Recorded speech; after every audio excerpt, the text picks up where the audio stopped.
Martin. Paul, tu étais donc au meeting d'Emmanuel Macron hier. Exactement, on nous avait annoncé un discours empreint de gravité dans un moment décisif pour la France.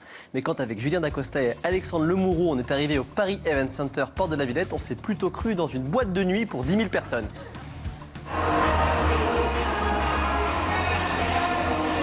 Vous savez que vous n'avez pas encore gagné quand même. Oui, si. Ah non, non, non. Restez optimiste parce qu'un autre, j'en veux pas.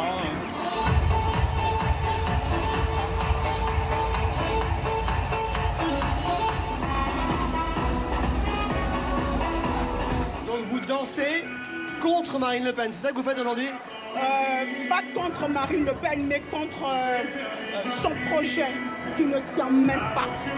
Tout le monde est réuni et tout le monde en fait s'amuse ensemble, on va dire. Tout le monde est heureux ensemble. Alors que Madame Le Pen, c'est plus tout le monde est malheureux de son côté et voilà quoi. Et c'est pour ça que j'aime bien. On vous laisse danser alors. Merci beaucoup de m'avoir répondu. Merci à vous.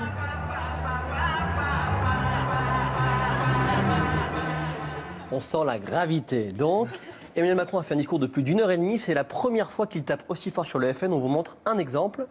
Madame Le Pen, elle a dit « c'est en marche ou crève ». Elle a raison, en marche, c'est nous. Sous-entendu crève, c'est elle. Il ajoute un long message personnel pour le père Jean-Marie Le Pen. Monsieur Le Pen m'a dit « vous n'avez pas le droit de parler d'avenir parce que vous n'avez pas d'enfants. J'ai des enfants et des petits-enfants de cœur. Et c'est une filiation que vous n'aurez pas. » Et il a même pompé une formule de Barack Obama. Ne la sifflez pas, battons-la. Don't move, vote. Ne la sifflez pas, combattez-la, allez convaincre, faites voter. Don't boo. Tu vois, dans cette campagne, tout le monde fait des petits plagiats. Tout le monde se pompe, Ouais. tout le monde fait des petits plagiats. Alors, donc, on a vu donc, que les soutiens s'accumulaient derrière Emmanuel Macron et nous, on a scanné le premier rang de la Villatière. Alors, il y avait évidemment François Bayrou qui est ici, Gérard Collomb, Bertrand Delanoë avait fait le déplacement, le ministre Jean-Yves Le Drian. Une surprise, Ségolène Royal qui n'était pas prévue, s'est invitée, très bien accueillie, on la voit en bleu, spéciale dédicace de son ancien collègue du gouvernement. J'assume pleinement de poursuivre le travail que tu as conduit, Ségolène, en matière de transition énergétique et environnementale. Voilà, donc on sent une grosse mobilisation de la gauche, on sent une grosse mobilisation du centre, mais où est la droite? Il n'y avait aucun vrai ténor LR, alors on a cherché, et on a quand même trouvé un sarkozyste. Bonjour.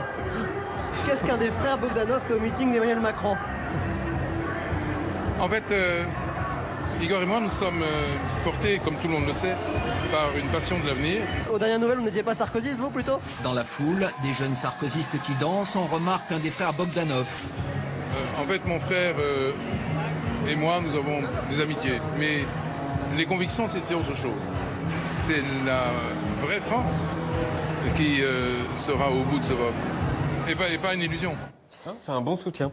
Et il a fait quoi, Macron, aujourd'hui? Ça bouge tout le temps son agenda. Il devait aller dans le Grand Est sur les traits Front National comme Martin. Ça a bougé hier. On nous a annoncé qu'en fait, il irait en banlieue dans un quartier difficile en Ile-de-France. Ça a rebougé ce matin. Il se concentre à fond sur le duel de demain soir. Exactement. Merci, Paul. À Bonsoir. tout à l'heure. Bonsoir, Paul.